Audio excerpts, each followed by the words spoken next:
Hello friends, welcome to my channel. In this video we will cover section 80 IBA जो कि है deduction for new housing projects. Okay, सारे projects नहीं, there are some requirements, उसे comply करना पड़ेगा, then only हमें deduction मिलेगा. ओके, डिडक्शन कितना मिलेगा? 100% of profits of this project. यानी ये जो पर्टिकुलर प्रोजेक्ट है, जो रिक्वायरमेंट्स हम पूरी करेंगे, उसके बाद जो ये प्रोजेक्ट है उस पर जो प्रॉफिट्स जनरेट होंगे उस पर आपको 100% डिडक्शन मिलेगा. ओके, एंड अप्रूवल हमें लेना पड़ेगा. कब? टाइम पीरियड दे रखा है 1 जून 2016 से 31 मार्च 2021 तक आप अप्रूवल ले सकते हैं for this particular project.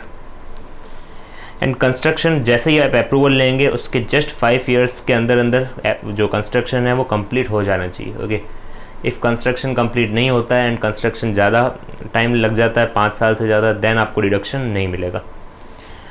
And only one project on the plot, because ये जो प्रोजेक्ट है ये नॉर्मल प्रोजेक्ट नहीं है. इसके लिए कुछ गवर्नमेंट ने रिक्वायरमेंट्स दे रखी है, क्योंकि गवर्नमेंट चाहती है कि कम से कम जगह पे ज़्यादा से ज़्यादा फ्लैट बने. इस पर्टिकुलर सेक्शन का मोटिव ही यही है, राइट, ताकि जो गरीब लोग हैं या फिर जो मिडिल क्लास लोग हैं वो ये फ्लैट्स खरीद सकें. ओके, तो इसीलिए ये जो प्रोजेक्ट्स हैं ये अलग हैं. तो एक प्लॉट पे, यानी एक जो पर्टिकुलर प्लॉट होगा उस पर एक ही प्रोजेक्ट चलना चाहिए. ऐसा नहीं हो सकता कि एक प्लॉट पे आप 2 प्रोजेक्ट चला रहे हैं, पहला ये डिडक्शन लेने के लिए एंड दूसरा अपना लग्जरियस फ्लैट्स बनाने का. Okay, and obviously separate books of accounts maintain करनी पड़ेगी, बिकॉज यहाँ पे क्या लिखा है? 100% deduction of profits of this project.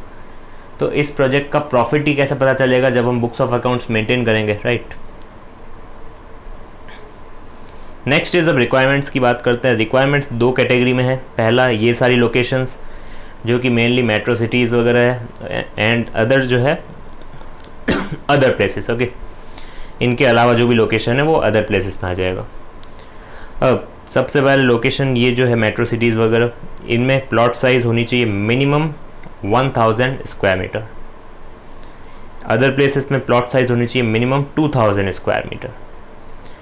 Minimum construction उसमें होना चाहिए 90%. यानी मिनिमम कंस्ट्रक्शन क्या होता है? जो मेनली बिल्डिंग्स वगैरह जहाँ पे मेनली कंस्ट्रक्ट हुई है वो 90% तक होनी चाहिए. ऐसा नहीं हो सकता कि हम एक पर्टिकुलर ब्लॉक बड़ा सा खाली छोड़ रहे हैं या फिर यूँ ही पड़ा है वो. ओके, एंड यहाँ पे मिनिमम कंस्ट्रक्शन होना चाहिए 80%. इंडिविजुअल हाउस मैक्सिमम, यानी एक पर्टिकुलर फ्लैट या फिर house maximum 60 square metre. Okay, carpet area. And other places में maximum 90 square metre carpet area. Okay, तो दीज आर सम कंडीशंस जो हमें कंप्लाई करनी पड़ेगी. एंड एक और चीज़ है कि कमर्शियल एस्टेब्लिशमेंट्स जो होते हैं, जो फ्लैट के नीचे जो शॉप्स वगैरह होती है, वो होनी चाहिए maximum 3% of the floor area. इससे ज़्यादा नहीं हो सकती. ओके, जो कमर्शियल एस्टेब्लिशमेंट्स होते हैं फ्लैट्स वगैरह के नीचे या फिर उसी पर्टिकुलर प्लॉट में, okay, maximum 3% of the floor area. Next is if one house is sold to individual, मतलब कोई भी इंडिविजुअल को अगर हमने एक घर जो है सेल किया, देन उस पर्टिकुलर इंडिविजुअल को या फिर उसके स्पाउस को या फिर उसके माइनर चाइल्ड को हम वो पर्टिकुलर प्लॉट में एक और फ्लैट नहीं दे सकते. यानी जो कंस्ट्रक्शन हुआ है उसके अंदर उस प्रोजेक्ट में एक और फ्लैट उस पर्टिकुलर पर्सन को नहीं दे सकते. ओके, एंड प्रोजेक्ट्स जो है वो अप्रूव होना चाहिए ऑन और आफ्टर 1 सितंबर 2019. Stamp duty value of house should be less than or equal to 45 lakh.